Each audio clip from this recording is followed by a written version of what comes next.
अनहद में विश्राम 7वां प्रवचन, भगवान से भय का अतिक्रमण। इस संबंध में यह दूसरा प्रश्न तुम सुनो। जो मनुष्य देवता की पूजा किए बिना अन्न खाता है, वह अन्न नहीं पाप खाता है। ब्रह्म दर्शन पहले मूर्ति में होता है। श्री डोंगरे महाराज ने बताया कि गणपति की पूजा करने के बाद ही पानी पीना चाहिए। और गणपति ही एक ऐसे देवता हैं जो हाथ में लड्डू लिए बैठे हैं। इस लड्डू में मीठापन है, क्योंकि ज्ञान ही लड्डू है। उन्होंने बताया कि माता जी, शक्ति की पूजा भी आवश्यक है। बिना शक्ति के जीवन बेकार है। शक्ति से ही भक्ति होती है, और भक्ति से ध्यान में स्थिरता आती है। गणपति का ध्यान करने से विघ्न नहीं आता, और माता जी के ध्यान से शक्ति आती है। श्री डोंगरे महाराज ने शिव को संयम की मूर्ति बताया और कहा कि संयम से ही शक्ति बढ़ती है, इसलिए शिव की पूजा करनी चाहिए। पहली बात कि जो मनुष्य देवता की पूजा किए बिना अन्न खाता है, वह अन्न नहीं पाप खाता है। तो बाकी कामों के संबंध में क्या कहोगे? जो आदमी देवता की पूजा किए बिना सोता है, वह पाप सोता है। जो आदमी देवता की पूजा किए बिना चलता है, वह पाप चलता है। तो 24 घंटे देवता की पूजा करो। और देवता भी कोई एक दो हैं। हिंदुस्तान में तो 33 करोड़ देवता हैं। यह 60-70 साल की जिंदगी तो यूं चली जाएगी, पूरे 33 करोड़ देवताओं की पूजा भी न हो पाएगी। और उन्होंने भी कितनी पूजाएं बता दी। इस छोटे से प्रश्न में ही कितनी ही पूजाएं आ गईं। शक्ति की पूजा करो, गणपति की पूजा करो, शिव की पूजा करो। और सबका सार बताते गए वे कि किस किस से क्या क्या मिलेगा। देवता की पूजा किए बिना अन्न खाने से या सोने से या उठने से पाप का कोई संबंध नहीं। देवता किसे कहते हो? सूर्य भी देवता है, और चांद भी देवता है, और हनुमान जी भी देवता हैं, और गणेश जी भी देवता हैं। और देवता ही देवता भरे हुए हैं। हाँ, पूजा का भाव जीवन में होना चाहिए। और पूजा के भाव का देवताओं से कोई संबंध नहीं, तुमसे संबंध है। नहीं तो कोई मुसलमान गणपति की तो पूजा करता नहीं, न कोई ईसाई करता है, न कोई पारसी करता है। तो ये बेचारे लड्डू से वंचित रह जाएंगे। इस लोक में भी लड्डू मिल नहीं रहे, परलोक में भी वंचित किए दे रहे हो। ये जो इस तरह की व्यर्थ की बातें हैं, ये लोगों को प्रीतिकर लग जाती हैं, क्योंकि लोग टटोल रहे हैं कि कोई भी सहारा मिल जाए, कोई भी बैसाखी मिल जाए। मैं पूजा का तो पक्षपाती हूँ, लेकिन पूजा का कोई संबंध देवताओं से नहीं है। पूजा तो भीतर की भावदशा है। पूजा तो कृतज्ञता का बोध है। धन्यवाद है। यह जो अस्तित्व है, इसने इतना दिया है। जीवन दिया है। आनंद की क्षमता दी है। ज्ञान की संभावना दी है। बुद्धत्व के बीज दिए हैं। क्या चाहिए और? इसने इतना दिया है, और तुम धन्यवाद भी न दोगे? और किन्हीं क्षणों में क्या तुम्हारा मन नहीं होता कि घुटने के बल टिक जाओ, झुक जाओ? किसके प्रति, यह सवाल नहीं है। झुकना डोंगरे महाराज का जोर है, किसके प्रति? मेरा जोर है तुम्हारे झुकने के ऊपर, तुम्हारे समर्पण पर। जैसे ही हमने बाहर की चीज पर जोर दिया, धर्म समाप्त हो जाता है, दुकानदारी शुरू हो जाती है। धर्म का संबंध है भीतर से। भीतर एक समर्पण का भाव होना चाहिए। भीतर एक गहन धन्यता प्रतीत होनी चाहिए। इतना दिया है मुझ अपात्र को। कोई गणपति ने नहीं दिया है, और न कोई शिवजी ने दे दिया है, और न कोई शक्ति माता ने दे दिया है। यह जो पूरा विराट अस्तित्व है, यह जो समग्रीभूत अस्तित्व है, इसकी ही भेंट है। इसको नाम मत दो। इसको अनाम ही छोड़ दो। यह अनाम ही है। इस अनाम के प्रति जीवन में सदा धन्यवाद का भाव होना चाहिए। फिर तुम भोजन करो, और चाहे विश्राम करो, चाहे चलो, चाहे बैठो, चाहे उठो, तुम्हारे भीतर यह अनुगूंज बनी रहनी चाहिए। शब्द में भी बांधने की जरूरत नहीं है। ऐसा कुछ कहने की और चिल्लाने की जरूरत नहीं है कि तुम पतित पावन हो और मैं पापी हूं, और मुझे बचाओ, और तुम बचावनहार हो। और इस सब बकवास की कोई जरूरत नहीं है। सिर्फ एक मौन धन्यवाद तुम्हारे भीतर झरने की तरह कलकलनाद करता रहे। उसे मैं कहता हूं पूजा, पूजन, अर्चन, वंदन। फिर फिक्र नहीं करनी पड़ती। नहीं तो बड़ी झंझटें खड़ी हो जाती हैं। आत्म विभोर हो जाना ही पूजा है। मस्ती में नाचो, गाओ, गुनगुनाओ। यह क्या पागलपन की बातें हैं कि पूजा किए बिना अन्न खाता है, वह अन्न नहीं पाप खाता है। पूजा बिना जियो मत। यह कोई अन्न खाने की बात नहीं है। अन्न कितनी दफे खाओगे? दिन में 2 दफे खाओगे, 2 दफे पूजा कर लेना। फिर बाकी समय क्या करोगे? बाकी समय में बदला निकाल लेना। जो पूजा की है, उसको ठिकाने लगा देना बाकी समय में। पूजा 24 घंटे की भावदशा है। अन्न खाने, न खाने का सवाल नहीं है। और किसी दिन अगर अन्न नहीं खाओगे, समझो उपवास किया, फिर पूजा करोगे कि नहीं? फिर जरूरत ही क्या पूजा की? इस देश में हजार तरह की गधा पचीसी बातें चलती हैं, और इनका नाम धार्मिक बातें हैं। ये धार्मिक प्रवचन और लोग बड़े भक्तिभाव से सुनते हैं। बुद्धि तो जैसे हम बेच ही चुके हैं। एक जमाना हो चुका जब बेच चुके। बुद्धि से हमने कोई नाता ही नहीं रखा है। अब डोंगरे महाराज कहते हैं कि ब्रह्म दर्शन पहले मूर्ति में होता है। इन्हें ब्रह्म शब्द का भी अर्थ मालूम है। इन्हें ब्रह्म दर्शन शब्द का भी अर्थ मालूम है। और ब्रह्म की कोई मूर्ति देखी तुमने? राम की देखी होगी, कृष्ण की देखी होगी, बुद्ध की देखी होगी, महावीर की देखी होगी, मगर ब्रह्म की तुमने कोई मूर्ति देखी अब तक? मैंने तो नहीं देखी, सुनी भी नहीं कि ब्रह्म की कोई मूर्ति होती है। इस देश में बहुत मूर्ताएं हुई, मगर यह मूर्ता किसी ने भी नहीं की कि ब्रह्म की मूर्ति बनाई होती, क्योंकि ब्रह्म की मूर्ति बन ही नहीं सकती। ब्रह्म का अर्थ ही है अनिर्वचनीय, अव्याख्यात, निराकार। ब्रह्म शब्द का अर्थ होता है वह जो विस्तीर्ण ही होता चला गया है, फैलता ही चला गया है, जिसके फैलाव का कोई अंत ही नहीं है। कैसे उसकी मूर्ति बनाओगे? हाँ, राम की मूर्ति होती है, कृष्ण की होती है, बुद्ध की होती है। ये व्यक्ति हैं, और इनकी मूर्ति हमने क्यों बनाई? इनकी मूर्ति हमने इसलिए बनाई कि इन्होंने उस ब्रह्म को जाना, पहचाना। मगर यह ब्रह्म की मूर्ति नहीं है। बुद्ध तो ऐसे ही हैं, जैसे मील के पत्थर पर लगा हुआ तीर का निशान। इशारा कर रहा है कि और आगे। हाँ, इशारा ठीक तरफ कर रहा है। यह बुद्ध की मूर्ति तो इशारा है ब्रह्म की तरफ। यह ब्रह्म की मूर्ति नहीं है। और मूर्ति में पहले दर्शन नहीं होता। हाँ, जिसको दर्शन हो जाता है ब्रह्म का, उसे मूर्ति में भी वही दिखाई पड़ता है। मूर्ति में ही क्यों, उसे तो पत्थर पत्थर में वही दिखाई पड़ता है। उसे तो वही दिखाई पड़ता है, और कुछ दिखाई ही नहीं पड़ता। ब्रह्म तो जीवन का नाम है, जिसे जीवन की पहली प्रतीति हो गई। और यह प्रतीति अपने भीतर होती है, मूर्ति में नहीं होती। ब्रह्म का पहला अनुभव स्वयं के भीतर होता है। दर्शन नहीं होता ब्रह्म का। दृष्टा की प्रतीति का नाम ब्रह्म की अनुभूति है। उसका दर्शन नहीं होता। दर्शन का तो मतलब है बाहर। दर्शन का तो मतलब है और। दर्शन का तो मतलब है तुम्हारी दृष्टि का विषय। ब्रह्म तो वह है जो तुम्हारी दृष्टि के भीतर बैठा है, जो तुम्हारी दृष्टि है, जो तुम्हारे दर्शन की क्षमता है, जो तुम्हारे ज्ञान की ही क्षमता है। ब्रह्म कभी ज्ञेय नहीं बनता। वह तो सदा ज्ञाता है। दृश्य नहीं बनता, सदा दृष्टा है। इसलिए तो हमने ऋषियों को दृष्टा कहा है। उसका कोई दर्शन नहीं होता। हाँ, जिस दिन तुम अपने दृष्टा को पहचान लेते हो, उस दिन प्रतीकात्मक अर्थों में कह सकते हो दर्शन हो गया। और जिसने अपने दृष्टा को जान लिया, जिसने अपने भीतर होती हुई जीवन की अनाहत ध्वनि सुन ली, जिसने अपने भीतर नाद को पहचान लिया, जिसने अपने भीतर बहती हुई जीवन की धारा से परिचय बना लिया, उसे फिर सबके भीतर वही दिखाई पड़ने लगता है। इसलिए पहला ब्रह्म दर्शन स्वयं के दृष्टा भाव में होता है, और फिर मूर्ति में ही नहीं, फिर तो प्रत्येक चीज उसी की मूर्ति है। फिर मस्जिद में भी वही, मंदिर में भी वही, गिरजे में भी वही, गुरुद्वारे में भी वही। संबंध गणपति का और पानी पीने से। हाँ, यह मेरी समझ में आता है कि पानी भी परमात्मा है।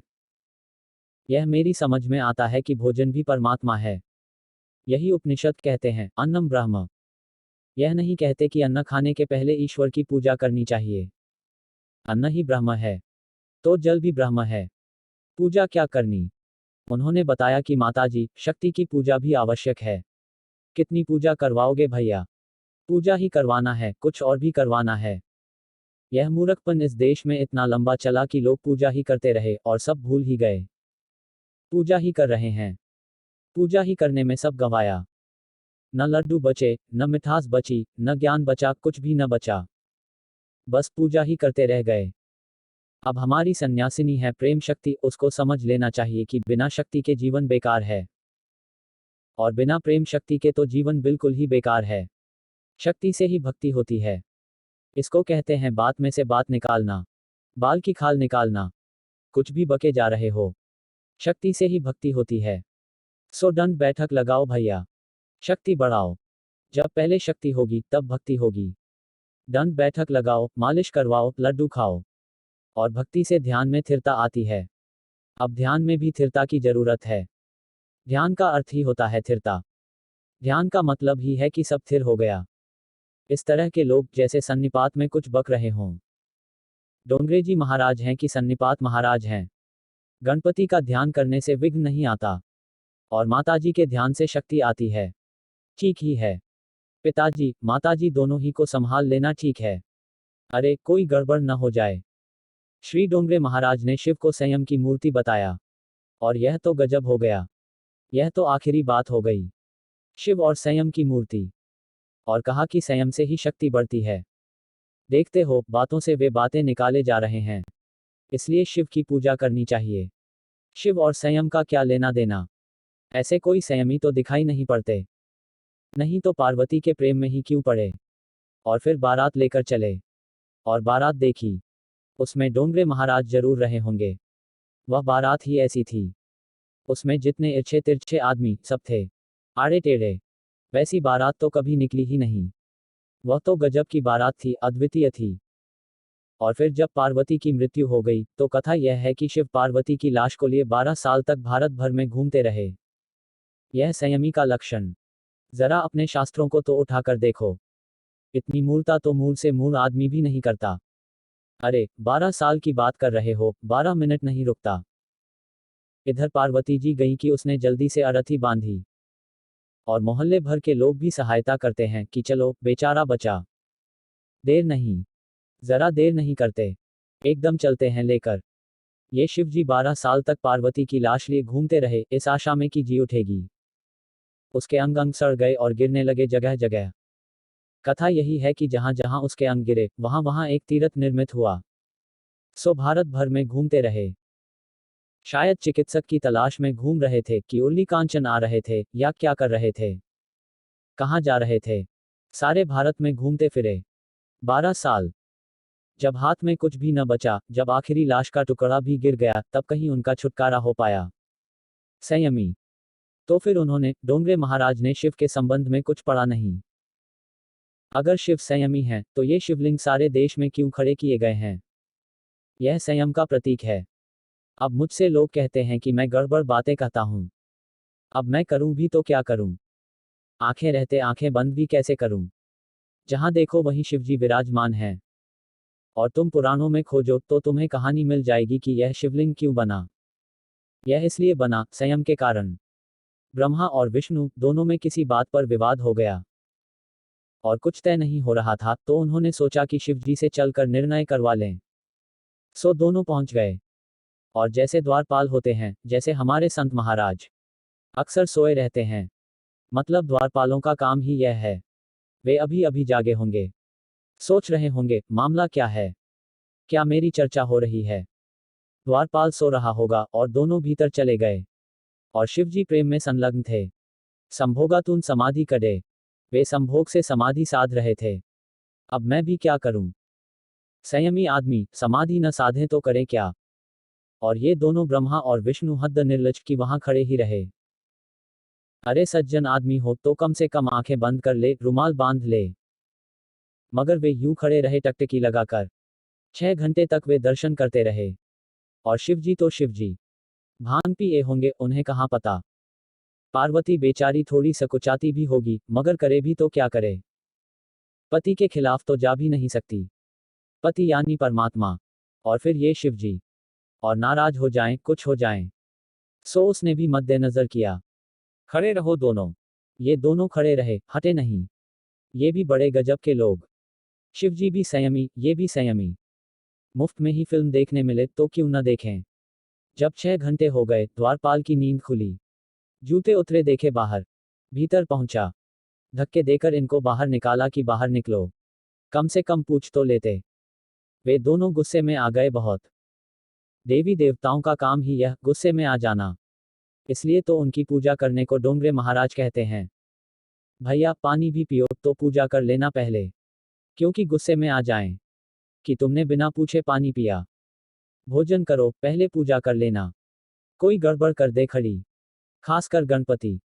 क्योंकि गणपति का जो पुराना वैदिक रूप है, वे बड़े विघ्नकारी देवता का रूप है, उपद्रवी का। उनका काम यही था कि जहां कुछ भी हो रहा हो मंगल कार्य, वहां जाकर उपद्रव खड़ा कर देना, घिराव कर देना, हड़ताल करवा देना, नारे लगवा देना, जिंदाबाद मुर्दाबाद करवा देना। उनका जो वैदिक रूप है वह विघ्नकारी का है, और इसीलिए चूंकि इतना विघ्नकारी कोई व्यक्ति हो तो उसको पहले ही से संभाल लेना अच्छा, उसकी पूजा पहले ही कर लेनी चाहिए। इसलिए धीरे धीरे विघ्नकारी गणपति मंगल के देवता हो गए। उल्टी बात हो गई। इसलिए हर काम के शुरुआत में ओम गणेशाय नमः। पहले शास्त्र लिखो कि बही लिखो कि खाता लिखो कुछ भी, लेकिन पहले उनको स्मरण कर लेना ताकि वे विघ्न बाधा न डालें। इसलिए वे जो विघ्न करने वाले देवता थे विघ्न नाशक हो गए। और मैं समझता हूं उनका मतलब कि कारण क्या था। कारण साफ है। मैं खुद विद्यार्थी था स्कूल में, तो हमेशा हर क्लास में मुझे मॉनिटर बना देते थे। तभी मैं समझ गया कि यह गणेश जी का राज क्या है। मुझको उन्हें मॉनिटर बनाना ही पड़ता, नहीं तो इतनी विघ्न बाधाएं खड़ी करता। उसका एक ही रास्ता था बचाव का कि मुझको ही मॉनिटर बना दिया। तो मैं तो कर ही नहीं सकता अब गड़बड़। और भी दूसरा कोई गड़बड़ नहीं कर सकता, क्योंकि वह मेरा जिम्मा की गड़बड़ रोकना। सिर्फ एक बार एक शिक्षक ने मुझे मॉनिटर नहीं बनाया। आखिर उनको प्रिंसिपल ने बुलाया और कहा कि तुम गलती कर रहे हो, बस इसीलिए सब गड़बड़ हो रहा है। उन्होंने कहा क्या गलती कर रहा हूं? इस लड़के को मॉनिटर बनाओ, नहीं तो तुम्हारी क्लास में कभी पढ़ाई लिखाई नहीं होगी, उपद्रव ही होगा। उन्होंने एक सीधे सादे लड़के को मॉनिटर बना दिया। सीधा सादा सोचकर बना दिया। यह भी कोई गणित है? उपद्रवी को बनाना पड़ता है, क्योंकि उपद्रव को रोकने की यह सुगमतम तरकीब है।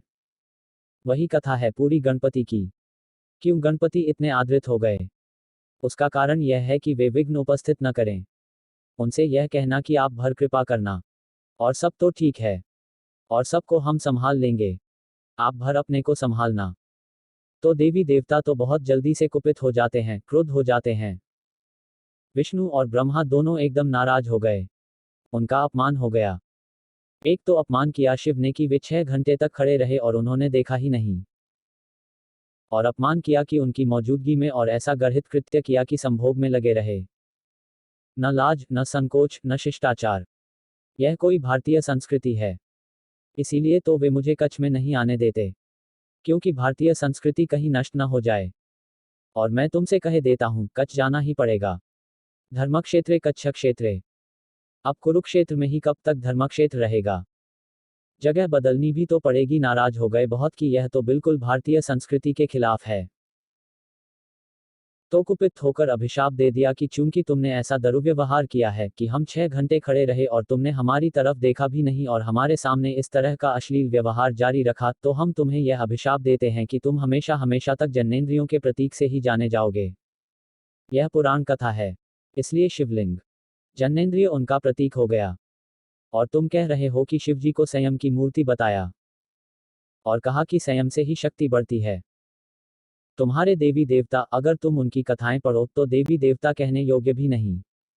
मगर कौन पढ़े? किसको चिंता पड़ी है? किसको फुर्सत है? किसको प्रयोजन है? इसलिए पंडित पुरोहित तुमसे जो कहते रहते हैं, तुम सिर हिलाते रहते हो कि ठीक ही कहते होंगे।